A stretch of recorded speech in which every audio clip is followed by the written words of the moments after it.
Alright, we're back. Power steering continuing.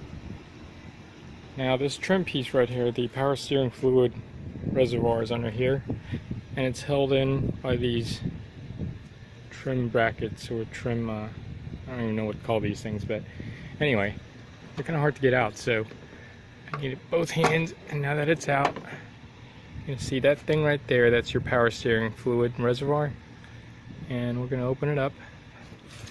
Use only Honda genuine power steering fluid. Okay, well, between nothing and what I got, I don't have to do. So, here we go. Let's... Ow!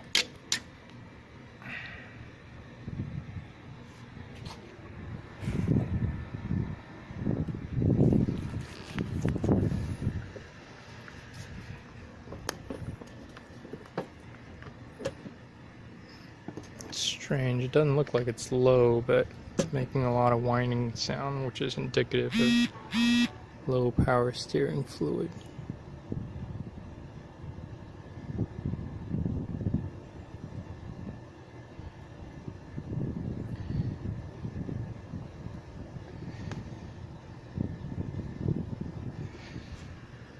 I don't think that's enough. I have to break out another can. Alright, well, there it is. I hope this helped you. Good luck.